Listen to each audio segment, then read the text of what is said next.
Hello friends, share force bending diagram के first 3 videos में हमने basic concept of share force and bending moment को देखा था। उसके बाद मैंने आपको सिंपली सपोर्टेड बीम का शेयर फोर्स बेंडिंग डायग्राम किस तरह से बनाया जाता है उसको डिस्कस किया था, और फिर ओवरहैंगिंग बीम का शेयर फोर्स बेंडिंग डायग्राम किस तरह से बनाया जाता है उसको भी डिस्कस किया था। अब इस फोर्थ पार्ट में हम कैंटिलीवर बीम का शेयर फोर्स बेंडिंग डायग्राम किस तरह से ड्रॉ करते हैं उसको डिस्कस करते हैं। तो शुरुआत करता हूँ, एक क्वेश्चन लेते हैं और उस क्वेश्चन के थ्रू हम शेयर फोर्स बेंडिंग डायग्राम बनाना सीखेंगे कैंटिलीवर बीम का। तो चलिए स्टार्ट करते हैं। देखिए question, draw shear force and bending diagram for the beam as shown in figure. Clear? इस बीम का आपको shear force bending diagram draw करना है।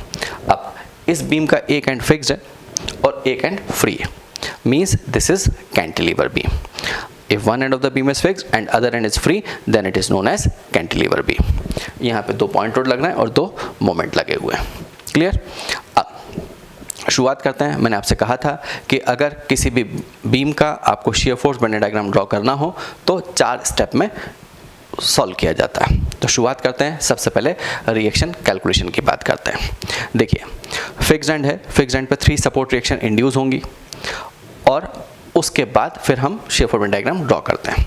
लेकिन कैसे करते हैं उसकी बात करते हैं। देखिए कैंटिलीवर बीम है, मतलब मैंने आपसे कहा था कि in case of cantilever beam there is no need to find out support reaction, क्योंकि हम यहाँ से स्टार्ट करेंगे और इधर तक कैलकुलेट करते जाएंगे तो हर सेक्शन पे मुझे शेयर फोर्स और बेंडिंग मोमेंट मिल जाएगा। मतलब रिएक्शन कैलकुलेशन की ज़रूरत नहीं पड़ती कैंटिलीवर बीम में। चलिए, लेकिन अगर करना हो तो कैसे करते हैं मैं उसकी भी बात करता हूँ। तो शुरुआत करते हैं। देखिए मैंने लिखा रिएक्शन कैलकुलेशन। ठीक है, चलिए देखिए, या तो हम अब इस फिक्स्ड एंड पे 3 सपोर्ट रिएक्शन को एज्यूम कर लें और एज्यूम करने के बाद बाय इक्विलिब्रियम इक्वेशन उनको सॉल्व कर लेते हैं, तो आपको 3 इक्वेशन से वो 3 अननोन मिल जाएंगे। या फिर मैं दूसरी तरह से ही बता सकता हूँ। देखिए कैसे, net downward load on the beam.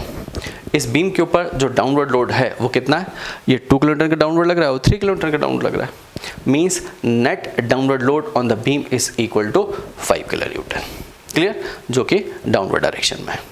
अब अगर ये बीम इक्विलिब्रियम में रहे तो क्या होगा? For the equilibrium of this cantilever beam fixed and will induce upward load of 5 kilometre. मतलब एक रिएक्शन इंड्यूस करेगा ये फिक्स्ड एंड, और कितने की करेगा? ये एक रिएक्शन इंड्यूस करेगा कितने की? 5 किलोन्यूटन की। ठीक है, समझ में आया यहाँ तक? अब इस फिक्स्ड बीम पे कोई हॉरिजॉन्टल फोर्स नहीं लग रहा।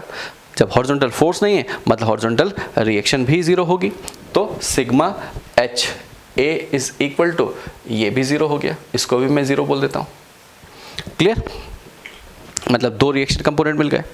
अब फिक्स्ड एंड है मतलब यहाँ पे कुछ मोमेंट भी होगा, मतलब रेजिस्टिंग मोमेंट होगा। अब वो कितना मोमेंट होगा उसकी भी बात करते हैं। तो देखिए ये जो लोडिंग है इस बीम के ऊपर, पहले हम उसका इफेक्ट देखते हैं कि वो क्या कर रहा है। तो देखिए क्लॉकवाइज को पॉजिटिव बोल देते हैं, एंटी क्लॉकवाइज को नेगेटिव। एक इक्वेशन बना लेते हैं। देखिए मैं लिखता हूँ taking moment about point A point के अबाउट ये जो लोडिंग सिस्टम है कितना मोमेंट दे रहा है। तो 2 गिव्स क्लॉकवाइज, सो +2 × 8।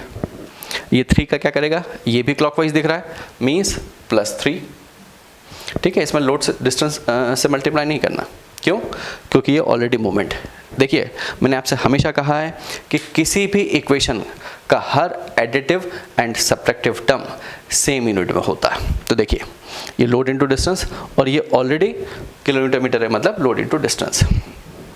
चलिए ये 3 का क्या करेगा? ये क्लॉकवाइज, सो +3 × 4, और ये क्या कर रहा है? Anti clockwise, so -2 is equal to, ये कितना है? 16 + 12 + 3, मतलब ये हो गया 29 +29 किलोन्यूटन मीटर। इसका मतलब क्या हुआ?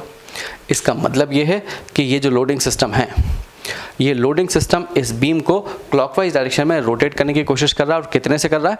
29 किलोन्यूटन मीटर से। Means for the equilibrium of this beam support A must induce an anti clockwise moment of 29 kilometre metre. ठीक है, ये देखिए ये जो बीम है इस पर जो लोडिंग सिस्टम है ये इसको क्लॉकवाइज डायरेक्शन में रोटेट कर रहा है इस तरह से। और अगर बीम इक्विलिब्रियम में रहे तो इस फिक्स्ड एंड पे एक एंटी क्लॉकवाइज डायरेक्शन में मोमेंट इंड्यूस हो जाएगा सेम क्वांटिटी का, इसी क्वांटिटी का। क्लियर?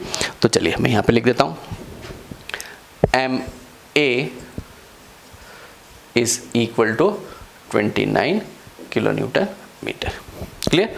और एंटी क्लॉकवाइज है इसलिए लगा दिया। यहाँ तक क्लियर? तो मोमेंट कैसे कैलकुलेट किया? फिक्स्ड एंड पे मैंने उसकी बात की, मतलब हमने फिक्स्ड एंड पे सपोर्ट रिएक्शंस कैलकुलेट कर ली। क्लियर? अब हालांकि विदाउट कैलकुलेटिंग हम रिएक्शन हम share force bending diagram draw कर सकते थे, कैलकुलेट कर सकते थे। अब स्टार्ट करते हैं। हेडिंग डालिए शेयर फोर्स कैलकुलेशन। तो शेयर फोर्स कैलकुलेट करते हैं। अब शेयर फोर्स कैलकुलेट करने के लिए फिर से हम एक एंड से स्टार्ट कर लेते हैं। ठीक है? तो सबसे पहले तो मैंने हेडिंग डाली shear force calculation, shear force calculation. ठीक है? चलिए, हमें पता है कि हम जब शेयर फोर्स कैलकुलेट करते हैं तो एक सिरे से मूव करते हुए जाते हैं। तो चलिए, shear force at point E, ये हमारी पोजीशन, हम यहाँ पे खड़े हैं। अब क्या दिख रहा है वो देख लीजिए, राइट साइड में देखिए तो क्या दिख रहा है, एक फोर्स दिख रहा है और ये फोर्स क्या लग रहा है, राइट डाउन पॉजिटिव होता है, मतलब shear force at point E is equal to +2 kilo newton. ये +2 क्यों है? क्योंकि राइट डाउन पॉजिटिव है। अब एक चीज ध्यान रखिएगा कि मोमेंट कोई शेयर फोर्स नहीं देता, moment does not give any shear force. मतलब जब मोमेंट कोई शेयर फोर्स नहीं देता तो आप डी के जस्ट राइट खड़े हों चाहे जस्ट लेफ्ट खड़े हों, कोई फर्क नहीं पड़ता। मतलब shear force at point D हम डायरेक्टली लिख लेते हैं, shear force at point D is equal to, जब मोमेंट कोई फोर्स नहीं देगा तो एक ही मोमेंट कोई शेयर फोर्स नहीं देगा तो सिर्फ एक ही फोर्स दिख रहा है जो कि राइट डाउन पॉजिटिव, मतलब +2 किलो न्यूटन। क्लियर? अब आगे चलते हैं और इस सी के जस्ट राइट पे खड़े हो जाते हैं। ये पता नहीं सी के जस्ट राइट क्यों खड़े हैं, क्योंकि ये फोर्स लग रहा है, ये मुझे नहीं दिख रहा। इसको देखना है तो क्या करूँगा, जस्ट लेफ्ट और जस्ट राइट खड़े होकर देखेंगे। ठीक है? क्योंकि सी के जस्ट राइट पे और जस्ट लेफ्ट पे शेयर फोर्स की वैल्यू अलग अलग मिलेगी, मतलब सडन चेंज होगा, इसलिए दोनों पॉइंट पे खड़े होकर देखना होगा। ठीक है? तो चलिए, shear force at point C just right, दोनों पॉइंट पे वैल्यूज अलग अलग हैं, सी जस्ट राइट। ठीक है? तो अब इस साइड देख लीजिए, अभी भी एक ही फोर्स दिख रहा है, मतलब +2। चलिए आगे चलते हैं और shear force at point C just left, कि सी के जस्ट लेफ्ट मतलब आप यहाँ खड़े हैं, ये आपकी पोजीशन हो गई। जब आप यहाँ खड़े हो तो अब क्या दिख रहा है, एक ये फोर्स दिखता है, एक ये फोर्स दिखता है और एक ये मोमेंट दिखता है। क्लियर? तो चलिए अब क्या लिखूँ मैं, राइट डाउन पॉजिटिव मतलब +2 और ये +3 का भी राइट डाउन पॉजिटिव मतलब +3, सो +5 किलो न्यूटन। यहाँ तक क्लियर?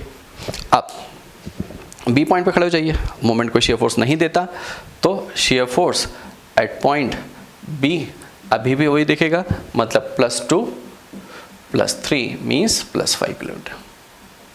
अब shear force at point A की बात कर लेते हैं।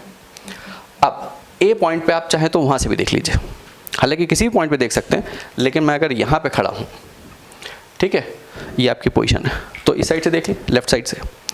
जब लेफ्ट साइड से देखोगे तो क्या दिखेगा, लेफ्ट अप पॉजिटिव, तो वी ए की वैल्यू +5 है, मतलब शेयर फोर्स एट पॉइंट ए जो है वो +5 आएगा। क्लियर? क्योंकि मोमेंट कोई शेयर फोर्स नहीं देता, HA 0 है, ये मोमेंट कोई शेयर फोर्स नहीं देगा, सिर्फ एक ही फोर्स दिख रहा है विच इज लेफ्ट अप मतलब पॉजिटिव। क्लियर? और यहाँ से देखेंगे राइट साइड से तो भी +2 +3 मीन्स +5 किलो न्यूटन। तो ये तो शेयर फोर्स कैलकुलेशन था। यहाँ पे डिफरेंट सेक्शन पे हमने शेयर फोर्स की जो वैल्यूज थी उनको कैलकुलेट किया। अब आगे चलते हैं और बेंडिंग मोमेंट कैलकुलेशन की बात करते हैं। स्टेप 3 लिखिए और स्टेप 3 में हेडिंग डालिए बेंडिंग मोमेंट कैलकुलेशन। अब इसमें बेंडिंग मोमेंट कैलकुलेशन थोड़ा सा डिफरेंट होता है, क्योंकि यहाँ पे मोमेंट एक्ट कर रहा है और मोमेंट एक्ट करने के कारण हमें कुछ जैसे हम शेयर फोर्स की बात करते थे, जब शेयर फोर्स की बात करते थे तो पॉइंट लोड के जस्ट लेफ्ट जस्ट राइट खड़े होकर देखते थे।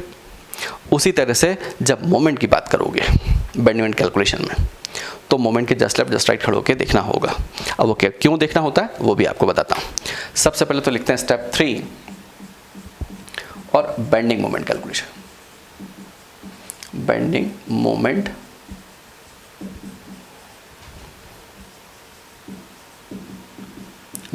कैलकुलेशन। चलिए स्टार्ट करते हैं। सबसे पहले लिखता हूं बेंडिंग मोमेंट एट पॉइंट ई। मैंने लिखा बेंडिंग मोमेंट एट पॉइंट ई, ठीक है। ई पॉइंट पे खड़े हैं। अब जब ई पॉइंट पे खड़े हैं क्या दिख रहा है आपको? ये फोर्स दिख रहा है और इस फोर्स की इस पॉइंट से डिस्टेंस 0, मतलब bending at point E is 0। तो यहां पे 0 लिख दीजिए। अब देखिए यहाँ पे आपको ये बीम कुछ इस तरह का दिख रहा है। अगर आपको इस मोमेंट का इफेक्ट समझना है तो मैं आपको कुछ तरीका बताता हूँ, उस तरह से करेंगे तो हमेशा सही आएगा, कभी आपसे गलती नहीं होगी। देखिए ये एक अगर बीम, ये पॉइंट लोड लग रहा है, क्लियर। तो अब जब भी आपको मोमेंट कंसीडर करना हो तो कैसे करोगे वो आपको बताता हूँ। देखिए क्लॉकवाइज और एंटी क्लॉकवाइज से समझने में प्रॉब्लम होती है उसके सैगिंग और हॉगिंग के इफेक्ट को, उस मोमेंट के, क्लियर। तो अब अगर आप समझना चाहते हैं कि वो जो मोमेंट है ये क्लॉकवाइज लग रहा है वो एंटी क्लॉकवाइज, ये सैगिंग इफेक्ट दे रहा है कि हॉगिंग इफेक्ट दे रहा है, इसको समझना चाहते हैं तो मैं आपको एक तरीका बताता हूँ, उससे याद रखिएगा। देखिए आप सबसे पहले तो किस डायरेक्शन मूव कर रहे हैं वो देख लीजिए। अगर मैं इस डायरेक्शन मूव कर रहा हूँ मतलब मैं बेंडिंग मोमेंट जो कैलकुलेट कर रहा हूँ वो राइट साइड से लेफ्ट साइड की तरफ कैलकुलेट कर रहा हूँ। तो आप मोमेंट्स को इस तरह से बना लीजिए। ये जो मोमेंट लग रहा है वो इस तरह से लगा लीजिए, ये पॉइंट लोड और ये मोमेंट्स मैंने ऐसे बना लिए। अब ये क्या है? क्लॉकवाइज है तो ये क्लॉकवाइज लगा लीजिए, ठीक है। और ये कौन सा मोमेंट है? ये एंटी क्लॉकवाइज है तो ये एंटी क्लॉकवाइज हो गया, क्लियर। अब देखिए मैंने आपसे कहा कि मोमेंट अगर लगा है तो आपको जस्ट लेफ्ट और जस्ट राइट खड़े होकर देखना, क्योंकि देखिए जब यहाँ खड़े हैं तो मोमेंट आपको नहीं दिख रहा, ठीक है, मतलब उसका इफेक्ट कंसीडर नहीं करोगे। लेकिन जब इधर खड़े हैं, ठीक है, इस डी पॉइंट के, ये जो डी पॉइंट है इसके जस्ट लेफ्ट पे खड़े हैं तो मोमेंट दिखने लगा, और मोमेंट दिखने लगा मतलब उसका इफेक्ट कंसीडर करना होगा, क्लियर। तो देखिए अब इसका इफेक्ट समझना बहुत आसान है कि ये बीम है, ये मोमेंट इस तरह से लग रहा है तो क्या करेगा? हॉक करेगा। और यहाँ खड़े हो जाइए इसी तरह से, तो यहाँ पे खड़े हैं तो मोमेंट नहीं दिख रहा, लेकिन जब इधर खड़े हैं तो क्या हो रहा है? मोमेंट दिखने लगा और वो कर क्या रहा है? वो सेक कर रहा है। देखिए ये बीम है, मान लीजिए ये अगर बीम है और इस पर ये मोमेंट लगा दीजिए इस तरह से, तो पता चल गया कि सेक कर रहा है। मतलब इस तरह से समझना बहुत आसान है कि वो जो क्लॉकवाइज और एंटी क्लॉकवाइज मूवमेंट हैं वो सैगिंग इफेक्ट देंगे या हॉगिंग इफेक्ट देंगे, क्लियर। अब अगर मान लीजिए मैं इस डायरेक्शन मूव कर रहा होता, अभी तो मैंने आपको क्या बताया कि अगर आप इस डायरेक्शन मूव कर रहे हैं तो, लेकिन अगर इस डायरेक्शन मूव कर रहे होते, मान लीजिए मैं यहाँ से कैलकुलेट करते हुए आ रहा होता, तो फिर क्या करते आप? फिर मोमेंट को आप इस तरह से बना लीजिए, मोमेंट जो है वो कुछ इस तरह से बना लीजिए, क्लियर। अब जब मोमेंट आपने इस तरह से बनाया तो देखिए वो क्या कर रहा है? एंटी क्लॉकवाइज, तो ये एंटी क्लॉकवाइज लगा दीजिए। और ये मोमेंट क्या कर रहा है? क्लॉकवाइज, तो ये क्लॉकवाइज लगा लीजिए। क्या आप इस साइड से मूव कर रहे हैं? जब इस साइड से मूव कर रहे हैं, मैंने कहा कि ये आपका मूवमेंट जो है इस डायरेक्शन में है, तो जब यहाँ खड़े हैं तो आपको मूवमेंट दिख ही नहीं रहा, और जब यहाँ खड़े हैं तो क्या हुआ? तो मूवमेंट हॉक कर रहा है। देखिए इधर से आएंगे तो ये मूवमेंट हॉक कर रहा है, क्लियर। यहाँ आ जाइए, यहाँ खड़े हैं तो आपको मूवमेंट दिख ही नहीं रहा, और जब यहाँ खड़े हैं तो ये मूवमेंट सेक कर रहा है। देखिए ये मूवमेंट ऐसा सेक कर रहा है, क्लियर। मतलब समझना आसान हो जाता है कि वो हॉक कर रहा है या सेक कर रहा है। तो इसके लिए याद रखिएगा कि जब भी आप मूवमेंट को कंसीडर करते हैं, मूवमेंट को देखते हैं, तो कर्व के अंदर बैठना चाहिए। मतलब हमें उस कर्व की कॉनकेव सरफेस दिखना चाहिए, कॉन्वेक्स सरफेस नहीं। मुझे ये सरफेस दिखना चाहिए, कॉन्वेक्स, तब उसका इफेक्ट समझना आसान होता है। आप वैसे भी कर सकते हैं, लेकिन मुझे ज़्यादा आसान कुछ इस तरह से लगता है तो मैंने आपको ये बताया, क्लियर। जैसे मान लीजिए यहाँ से मूव कर रहे हैं तो बहुत आसानी से इफेक्ट समझ में आता है कि वो मोमेंट हॉक कर रहा है या सेक कर रहा है, क्लियर। तो चलिए अब देखते हैं, अब स्टार्ट करते हैं। Bending moment at point D, bending moment at point D just right, कि डी पॉइंट के आप जस्ट राइट पे खड़े हैं। तो देखिए जब जस्ट राइट यहाँ खड़े हो जाइए, ये मैंने यहाँ बना दिया, जस्ट राइट पे खड़े हैं तो अब क्या दिख रहा है, सिर्फ एक लोड दिख रहा है, पॉइंट लोड, वो करेगा क्या, वो हॉक करेगा। ठीक है, ये लोड लग रहा है, ये हॉक कर देगा, मतलब -2 × 2, -2 × 2। क्लियर। अब आगे चलिए और इस पॉइंट पे खड़े हो जाइए, ये डी पॉइंट है, देखिए मैं यहाँ पे लिख भी देता हूँ, ये डी है, ये ई है, ये सी है और ये बी है।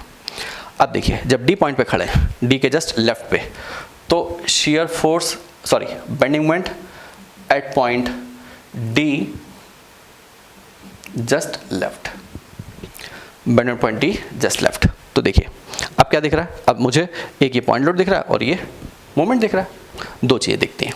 तो पॉइंट लोड तो क्या करेगा, -2 × 2 हॉकिंग इफेक्ट देगा, और ये जो मोमेंट है ये भी हॉक कर रहा है। ठीक है, ये हॉक कर रहा है, देखिए ये बीम है, ये मोमेंट ऐसा लगा तो इसने बीम को इस तरह से रोटेट करने की कोशिश करेगा, मतलब -3 हॉकिंग इफेक्ट देगा। क्लियर। आगे चलिए, अब bending moment at point C देख लीजिए, bending moment at point C, जब सी पे खड़े हैं, ये आपकी पोजीशन है, तो दो फोर्स दिख रहे हैं, मतलब दो फोर्स दिखते हैं, लेकिन इस फोर्स की इस पॉइंट से डिस्टेंस 0, तो ये तो कोई मोमेंट देगा नहीं, तो ये फोर्स क्या करेगा, हॉक करेगा, मतलब -2 × 2 × 4। ठीक है, और ये मोमेंट क्या करेगा, ये हॉक करेगा, सो -3। क्लियर।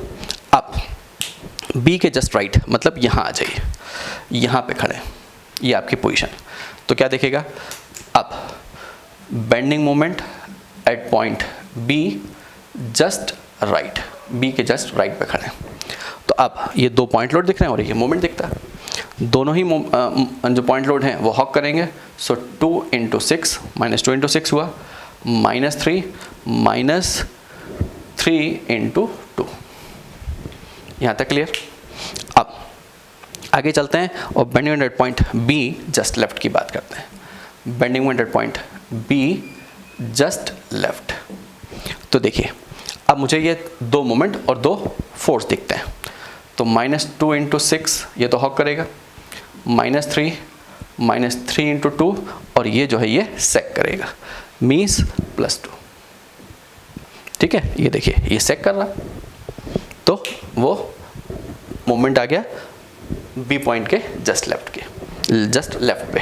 अब एक last point, bending moment at point ए, कि ए पॉइंट पे बेंडिंग की वैल्यू की बात और करते हैं। तो जब ए पॉइंट पे खड़े हैं तो इस साइड से देख लीजिए, इस साइड से देखोगे this force gives 0 moment at point ए, बस अकेला मोमेंट दिख रहा है, और मोमेंट क्या करेगा, मोमेंट देखिए इधर लग रहा है इस तरह से, मतलब हॉक करने की कोशिश करेगा। ठीक है, ये फिक्स्ड एंड है, मोमेंट ऐसा लग रहा है, मतलब हॉक करेगा, हॉकिंग इफेक्ट देगा। तो चलिए यहाँ से भी देख लेते हैं। अब ये क्या आएगा, -2 × 8 -3 × 4, ये डिस्टेंस 4 है, और ये +2। सॉल्व कर लीजिए, ये वैल्यू आ गई -16 -12 -3, मतलब 29, ये -29 किलोमीटर, -29 किलोमीटर मीटर। क्लियर। तो देखिए मैंने कहा था कि 29 ही आना चाहिए था, तो इस साइड से देखें चाहे उस साइड से देखें, बेंडिंग की वैल्यू सेम ही आती है किसी भी क्रॉस सेक्शन पे, ये मुझे पता है। क्लियर। चलिए अब इसको ड्रॉ और करते हैं। पहले शियर फोर्स डायग्राम ड्रॉ कर लेते हैं, फिर उसके बाद बेंडिंग डायग्राम ड्रॉ करेंगे। देखिए shear force at point E जो था वो था 2 किलोमीटर, तो this is shear force at point E, ये 2 किलोमीटर। ठीक है, फिर shear force at point D को हमने कैलकुलेट किया था, फिर shear force at point C just right आए थे, और ये सब वैल्यू जो थी ये 2, तो आप इन पॉइंट्स को ज्वाइन कर दीजिए। This is shear force at point C just right था। ठीक है, तो ये आपने शियर फोर्स डायग्राम में ये 3 पॉइंट्स को ज्वाइन कर दिया, ये 2 किलोमीटर और ये भी 2 किलोमीटर। ठीक है, अब shear force at point C just left, ये कितना था +5, तो ये +5 है, तो जस्ट लेफ्ट को जस्ट राइट से ज्वाइन कर दीजिए, ये 5 किलोमीटर हो गया। ठीक है, shear force at point B वो भी +5 था, और shear force at point A ये भी +5, मीन्स इन पॉइंट्स को और ज्वाइन कर दीजिए। तो ये 5 किलोमीटर और ये भी 5 किलोमीटर, ठीक है। तो ये आपके पास में शियर फोर्स डायग्राम आ गया, ठीक है। शियर फोर्स डायग्राम ड्रॉ करना बहुत आसान था, इसमें कोई ज़्यादा प्रॉब्लमेटिक नहीं है, बहुत आसानी से आपने ड्रॉ कर लिया। क्लियर। अब बेंडिंग डायग्राम की बात करते हैं। तो bending moment at point E 0, अब bending point D just right, वो कितना है -4। तो एक्सेस के ऊपर वैल्यूज को पॉजिटिव, एक्सेस के नीचे नेगेटिव। क्लियर। तो ये एक्सेस है, इसके ऊपर पॉजिटिव लेंगे, इसके नीचे नेगेटिव। तो -4 मीन्स ये आ गई वैल्यू। क्लियर। ये -4 किलोमीटर मीटर, माइनस है मतलब लिखने की जरूरत नहीं है, वो एक्सेस के नीचे मतलब अंडरस्टूड है। अब बेंडिंग पॉइंट D कितना है वो -7, तो ये -7 लिख लीजिए यहाँ पे, ये 7 किलोमीटर मीटर, ठीक है।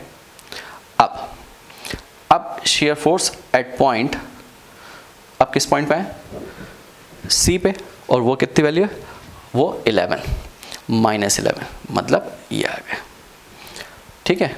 तो ये 11 हो गया, 11 किलोमीटर मीटर। क्लियर।